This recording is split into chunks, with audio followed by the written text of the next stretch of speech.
hello again. If you could pinpoint what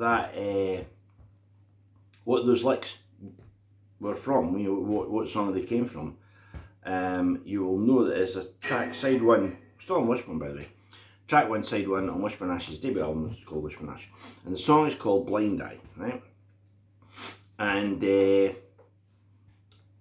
it's one of these songs that I don't know if there's a way that is not pissy to say, actually you're playing that wrong, right? You think you know how to play that, you don't. It sounds patronising or even confrontational. Now, I quite like it if somebody says to me, that's not what he played.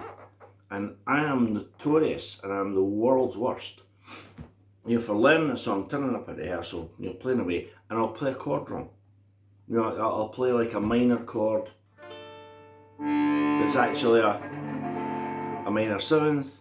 On some occasions, I think there's a gun song I was playing one night in rehearsal, and I played, it was like G, A, D, B minor, and I played an E minor until somebody had to say, you're playing the wrong chord. So, I'm not saying I don't ever get things wrong, I do, all the time. But one thing that you quite often hear played differently from the album, and there will be a lot of people out there who will say, so what? So if it is, we're doing our version of it, right? And sometimes that means we're interpreting it as we choose. Sometimes it means we just haven't tried. Sometimes it means we actually think we're playing the right thing, but we're not. I saw a band a while ago playing a song that I absolutely love by the Archangels, and every part was different. Now, I'm sure they would say, well, we took the bare bones of it, we're doing our version. Absolutely valid point. I would have liked to heard it like the record though. So, when you hear Blind Eye by Wishbone Ash, it starts with a 2-guitar part, right? And to be fair, let's be fair in this, they have changed it over the years, just to, maybe to keep it fresh. But the first thing you hear is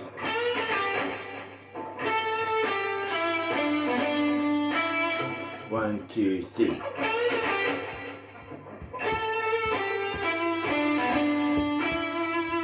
And then it goes into where I played. Right? So that's the opening thing. Now it's in E, so we've got 5th, 4th, minor 3rd. And then we come off the A, it's in E, down to the tonic,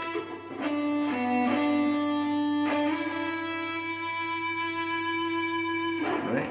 Now, if I was going to harmonise that, I would probably have played, right? And when they played, I would have played.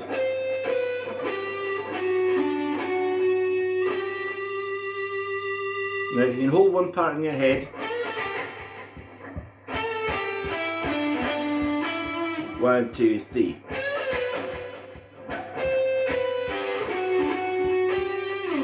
That's a harmony in perfect thirds. It will work.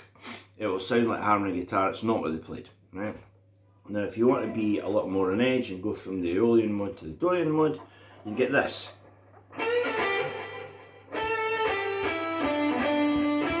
One, two, three. Right? You see what's happening there? We're bending the C sharp rather than the C to harmonise with. Right? So let's go below the main harmony.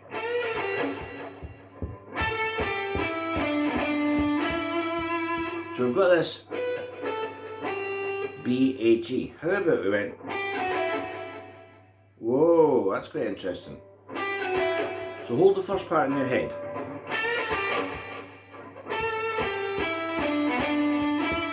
One, two, three.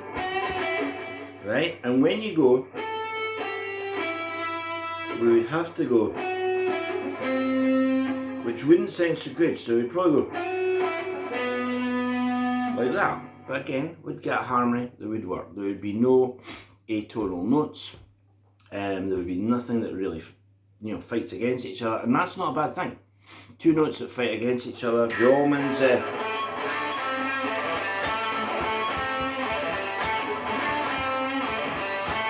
What's the harmony to that?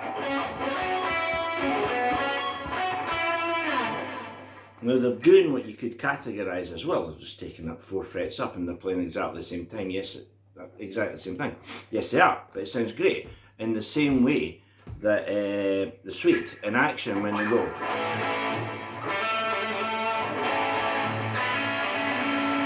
Right? You're playing the same thing. It's not, strictly speaking, a parallel harmony. You're basically playing something like. Right?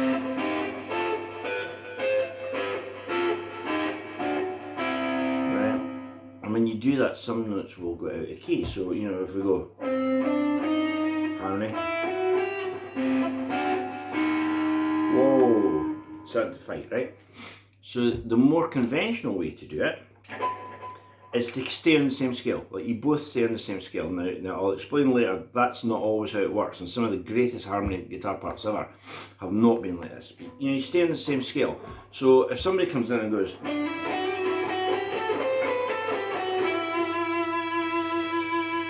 I'm trying to think what harmony to that would be. There you go, there's your harmony, right? Now I'm playing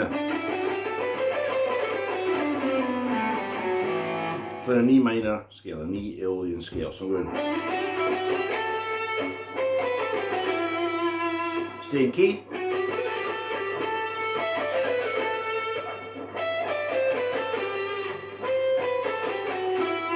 See, those parts harmonised, we're always 2 notes apart. E plays with G, F sharp plays with A, G plays with B, A plays with C. Right? Guys can do that on their own. You'll hear in the middle of Smoke on the Water, there's a bit where Ritchie Blackmore plays. You know that bit? Those are guitar harmonies. You know, G plays with B flat, A plays with C. Oh, just got, you know, half a tone there, and that B flat plays with a D. And obviously we're in, you know, or actually, you know, we're in G for Smoke on the Water. So that kind of harmony, I would categorise that as a Wishbone stroke Iron Maiden harmony. You know, where you play in parallel, you both use the same scale. Right? We're using the E minor scale, we're always 2 notes apart, it will always harmonise. In other words, it would be like.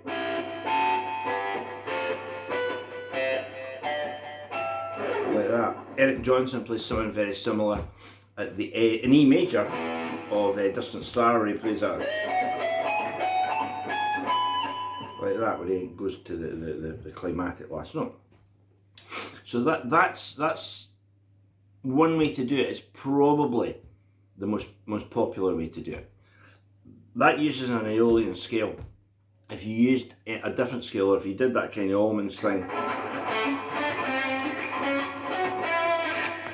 it would be slightly different. There's none to stop you using a Dorian mode. That would be Wishbone again. They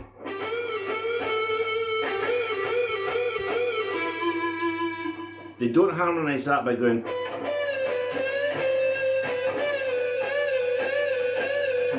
They go.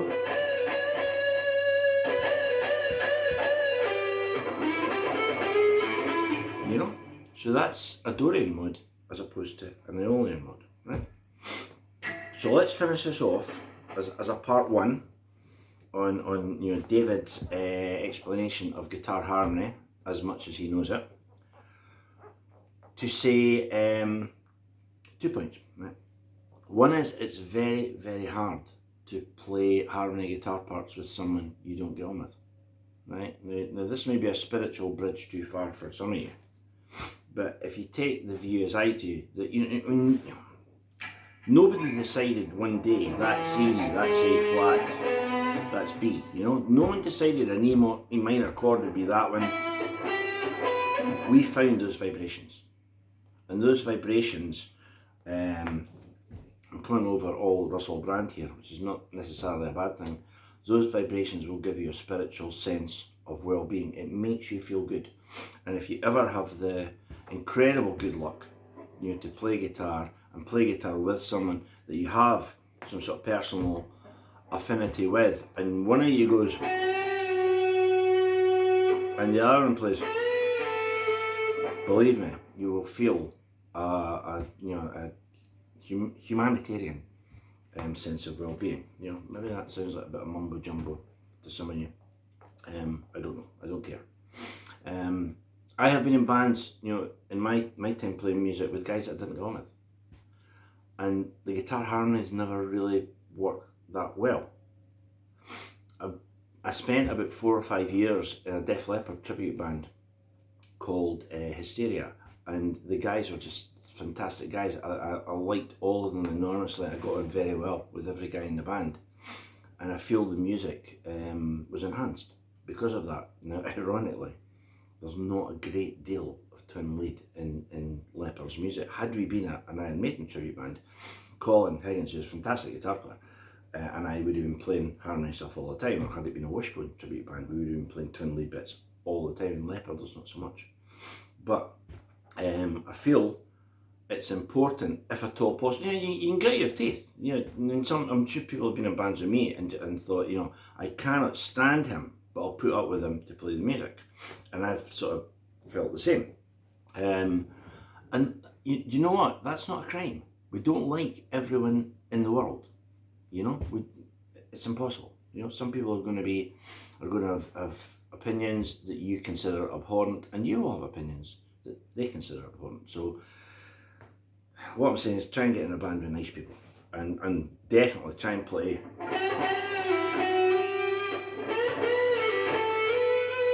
harmonies with people you like, right? Next thing is, if you're doing twin lead guitar, if your vibrato is similar, it really, really helps, right? If you've got one guy who's giving it the whole kind of, you know, George Lynch, or is you know, like John Sykes, you know, and you've got a very,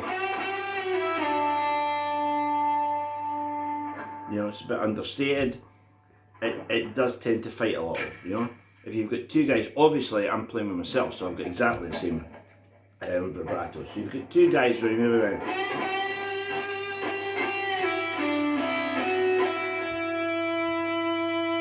and the other guys,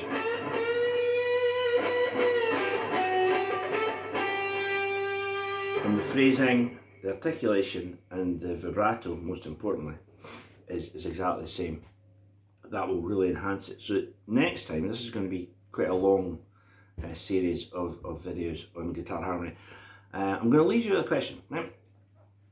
Around 74, 75, right up to 1980, through some of the 80s, although we had, you know, punk, and then we had New Romantics and dance and indie and stuff like that, there were always twin lead bands. There are no twin lead bands, hardly, these days. If you went to see a band playing in a bar or stuff, they would do harmony guitar stuff. They just would. You had it all the time. There used to be a band from Aberdeen who were called Freebird, and they did loads of Wishbone stuff. But when they did, what was that song? They had this song that went like that they played in harmony. It was great. So when they played their own songs, their own music, that had twin lead, you know? You just don't really, it's like a lost art, you know? So my question to you, as Dan Reed said once, is why is that?